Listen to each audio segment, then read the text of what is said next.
October 14, 1952, 11:34 p.m. Bumpy Johnson's right hand was steady as he adjusted his silk tie in a cracked mirror. Around him, the air in the back room of the Silver Rail Social Club tasted of stale cigars and impending violence. $2,500,000. That was the annual street value of the territory Captain Iron Mike Sullivan wanted to seize. And Sullivan, the 28th Precinct's most brutal commander for 12 years, the man the newspapers called the law above 110th Street, had finally cornered his prey. The plan was simple. Surround the club, lock the exits, execute a justified shooting in a room with no witnesses. Everyone expected the same ending. Bumpy Johnson carried out in a black bag, Sullivan promoted to commissioner by Monday. But what Sullivan didn't know, what history books won't tell you, is that Bumpy had known about the raid for exactly 48 hours. And what he did in those 2 days didn't just save his life. It dismantled the city's political machine forever. To understand what happened that October night, you need to understand who Bumpy Johnson was in 1952. Harlem wasn't just a neighborhood. It was a sovereign nation within New York City, and Bumpy was its unofficial head of state. By the early 50s, the Harlem Numbers racket was a $50 million a year industry. It was the lifeblood of the community, funding everything from local grocery stores to the rent of struggling jazz musicians. But while the money was black, the hands reaching for it were often blue. The New York Police Department didn't want to stop the gambling. They wanted to tax it. They wanted a piece of every nickel and dime played on Lenox Avenue. At the center of this greed stood Captain Iron Mike Sullivan. Sullivan ran the 28th Precinct like a Roman centurion, collecting donations from every bar and basement game in the district. He was a man who believed that if you couldn't buy a man, you broke him. Bumpy Johnson was different. He wasn't just the muscle for the Genovese family. He was the philosopher king of the sidewalk. He spent his mornings reading Shakespeare and his afternoons playing chess in the park. He was a man who understood that power wasn't just about who had the biggest gun, but who had the most information. When the local church needed a new roof, Bumpy paid the $4,000 bill. When a widow was being evicted from her apartment on 126th Street, Bumpy stood on the doorstep until the landlord reconsidered. He earned respect because he provided the order that the city refused to give. The antagonist of our story, Captain Sullivan, had tried to break Bumpy 3 times before. In 1948, he planted 2 kilos of heroin in Bumpy's Buick. The case was dismissed when the arresting officer lost the evidence. In 1950, he sent 4 Irish enforcers to Bumpy's favorite barbershop. 2 ended up in Harlem Hospital, and 2 left town on the first bus to Boston. Sullivan was becoming desperate. His superiors at City Hall, specifically Mayor Vincent Impoliteri's inner circle, were demanding higher kickbacks to fund the upcoming election. Bumpy was the bottleneck. He refused to let Sullivan's men increase the street tax on the local bookies. The decision point came on October 12th, in a dimly lit booth at Wells Restaurant. Sullivan met with his 12 most loyal officers, men who had more bodies on them than the city morgue. "We don't arrest him," Sullivan growled, leaning over a plate of chicken and waffles. "We end him. No cameras, no reporters, just a locked room and a story about a resisting suspect." The plan seemed foolproof because it relied on Bumpy's pride. They knew he wouldn't run. They knew he would stay and fight for his club. What they failed to realize was that Bumpy Johnson never played a game of chess without seeing 10 moves ahead. October 13th, 1952. Exactly 24 hours before the confrontation. Bumpy was sitting in the back of the Silver Rail, 231 West 114th Street. The smell of floor wax and expensive bourbon filled the air. A young runner named Fast Eddie burst through the door, his chest heaving. Eddie was 18, skin the color of polished mahogany, and he'd been Bumpy's eyes on the 28th Precinct for 2 years. "Boss?" Eddie gasped, leaning against the mahogany bar. "Sullivan's moving. Tomorrow night.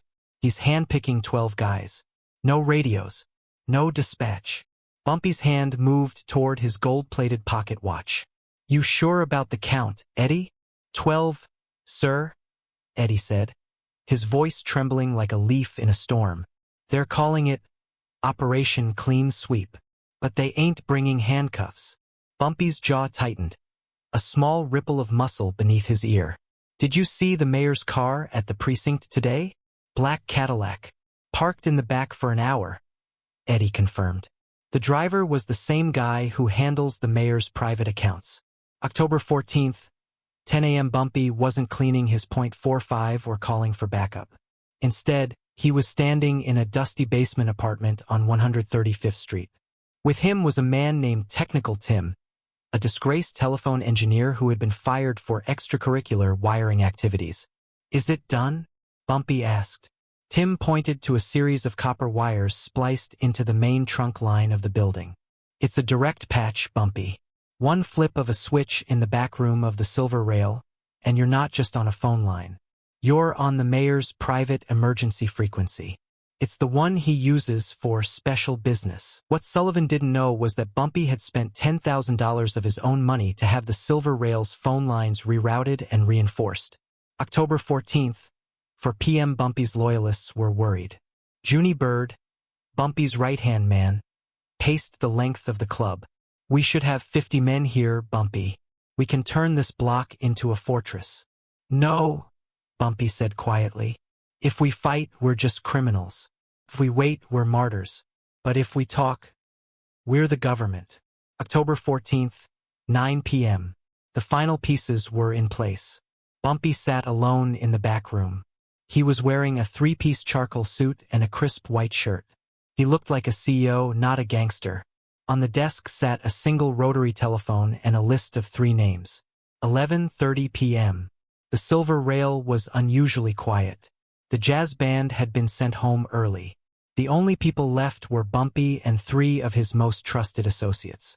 Outside, the streetlights flickered against the damp pavement. Suddenly, 3 black sedans screeched to a halt in front of the club. 12 men in heavy overcoats stepped out. They weren't wearing uniforms, but the way they held their shoulders gave them away. They moved with the practiced precision of a firing squad. Sullivan led the pack. He was a mountain of a man, 240 pounds of Irish fury, his face flushed with the anticipation of a kill. He kicked the front door open, the wood splintering with a sound like a pistol shot. "Clear the floor!" Sullivan screamed. The few remaining patrons scrambled. The 12 officers fanned out, their hands moving toward the holsters hidden beneath their coats. They moved through the bar area, past the empty stage, toward the heavy oak door at the back. 11:34 p.m. Bumpy sat with his back to the wall, facing the entrance. He didn't have a gun on the table. He had a glass of 12-year-old scotch and a cigarette burning in a crystal ashtray. The door flew open. Sullivan stepped in, followed by 11 officers. The room was small, maybe 15 by 15. 12 cops. 1 Bumpy. The door slammed shut behind them, and 1 officer turned the heavy brass bolt. Click. The air in the room became thick. You could hear the hum of the refrigerator in the outer bar. Sullivan's eyes were bloodshot. He pulled a snub-nosed .38 from his waistband and pointed it directly at Bumpy's forehead. "End of the road, Ellsworth," Sullivan sneered. "No witnesses, no lawyers, just a tragic accident in a locked room." 11:35 p.m. Sullivan made his move. He stepped forward, the barrel of the .38 only 3 feet from Bumpy's nose. Behind him, the other 11 officers drew their weapons. The metallic chorus of 12 hammers being cocked filled the small space. The smell of Sullivan's cheap peppermint gum clashed with the scent of Bumpy's expensive tobacco.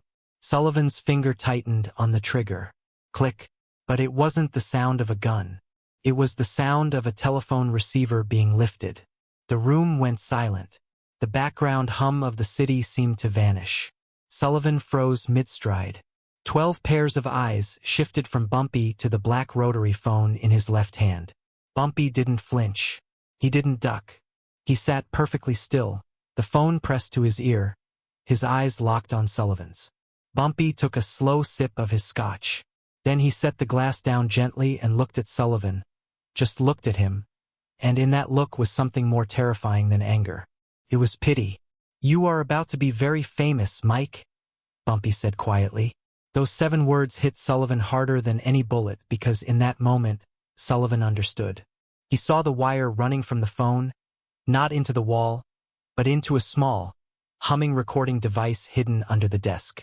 What Sullivan didn't know, what the mayor's office didn't know, was that before Sullivan even parked his car, Bumpy already knew about the clean sweep. Bumpy had eyes everywhere. The janitors at City Hall, the secretaries at the 28th Precinct, the drivers for the mob. And one of those people, a clerk named Sarah in the mayor's private office, had seen a memo. She'd seen the list of names Sullivan was supposed to neutralize to clear the way for the mayor's new gambling syndicate. 48 hours earlier, Sarah was in Bumpy's office above the Apollo Theater. "They're going to kill you, Bumpy," Sarah said, sliding a carbon copy memo across the desk. Bumpy looked at the paper, then at Sarah. "Does the mayor know about this specific room?" "He signed the order for the special surveillance," she replied. Bumpy was silent for a long moment. Then he opened his desk drawer, pulled out $5,000 and handed it to her. "Buy a ticket to Chicago. Don't come back for a month." After she left, Bumpy didn't call the papers. He called Technical Tim. He didn't just want to survive. He wanted to record the murder attempt in real time, broadcast over the mayor's own emergency line. "Listen to the dial tone, Mike," Bumpy said. Sullivan leaned in, his gun hand shaking. From the receiver came a voice, sharp, panicked, and unmistakably that of Mayor Vincent Impoliteri. "Sullivan? Is it done? Did you take care of Johnson?" The voice crackled through the speaker. The 12 cops in the room looked at each other. They weren't just hitmen anymore. They were evidence. If they pulled the trigger now, the mayor's voice asking for a hit was already being recorded at 3 different locations across Harlem. "It's not done, Mr. Mayor," Bumpy said into the receiver, his voice like cold velvet. "In fact, we're just getting started. I have 12 of your finest officers here. They seem to have lost their way." The silence in the room was absolute. Sullivan's face went from red to a ghostly, sickly white. He lowered the gun. He knew the game was over. He wasn't just losing his job. He was looking at a life sentence in Sing Sing. "Get out," Bumpy said, the command no louder than a whisper. "Take your toys and leave Harlem. If I see any of you above 110th Street by sunrise, this recording goes to the district attorney, the New York Times, and the FBI." Sullivan didn't say a word. He turned and fumbled with the bolt on the door. The 12 toughest cops in New York practically tripped over each other to get out of that room. After they left, Bumpy turned to face the room. Junie Bird and the others stared at him in silence. They had just witnessed the impossible. Bumpy had defeated an army with a phone cord. "Let me make something clear," Bumpy said, his voice carrying to every corner of the room. "These people think Harlem is a pie to be sliced. They think we are the crust. They forgot that we are the oven. You don't come into a man's house and tell him how to sit." Bumpy raised his glass. "To the truth. It's the only thing more expensive than a cop." The jazz band started playing in the front room again. Conversations resumed.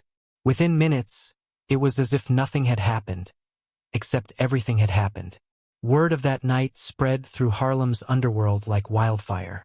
By the next morning, every numbers runner from 110th to 155th Street knew what happened. The story grew in the telling. Some said Bumpy had the governor on the line. Others said he'd wired the whole room with dynamite. But the core stayed the same. Bumpy was untouchable. The mayor's office called an emergency meeting the next day. Mayor Impoliteri was beyond furious. He was terrified. He knew that Bumpy held the one thing that could destroy his career, proof of state-sanctioned murder. "We can't beat this man," the city attorney said quietly during the meeting. "Every time we move against him, he's already seen it coming. He's not playing by the rules of the street. He's playing by the rules of the boardroom." Within 72 hours, Captain Iron Mike Sullivan was voluntarily retired for health reasons. He moved to Florida and was never seen in New York again. Within 6 months, Mayor Impoliteri's political support evaporated. The scandal of the locked room leaked in bits and pieces to the press, just enough to keep the pressure on. He lost the next election in a landslide, his career in ruins. The power structure of Harlem shifted. The police stopped trying to tax the numbers games directly. They learned to negotiate. Bumpy had proven that the community had its own intelligence network, its own defense system, and its own king. The story became a legend in Harlem. It was told in barbershops and on stoops for decades. It wasn't just a story about a gangster. It was a story about a black man in 1952 who stood his ground against 12 armed white officers and won without firing a shot. It proved that, in the jungle of New York City, the smartest animal always survives the strongest one. Bumpy Johnson lived another 16 years after that night. He died in 1968, not from a bullet or a betrayal, but from a heart attack while eating fried chicken at Wells Restaurant, the very place where Sullivan had planned his demise. He died a free man, still the undisputed king of Harlem. But here's the thing Bumpy proved that night that most people miss.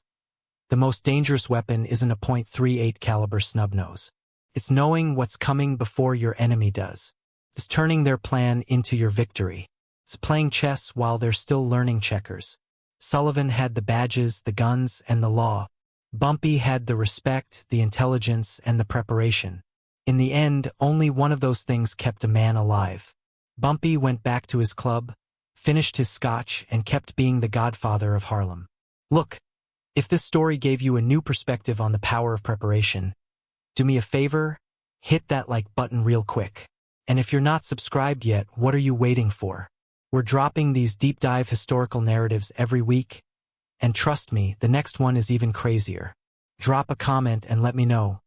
Do you think Bumpy was a hero for protecting his community, or just a smarter breed of criminal? I want to hear your thoughts down below. And hey, turn those notifications on because next Tuesday, we're telling the story of the man Bumpy trained, the legendary Frank Lucas, and how he took over the city with a shipment of heroin hidden in the coffins of American soldiers. You don't want to miss that. Remember, in Harlem, respect wasn't given, it was earned. And Bumpy Johnson earned his every single day.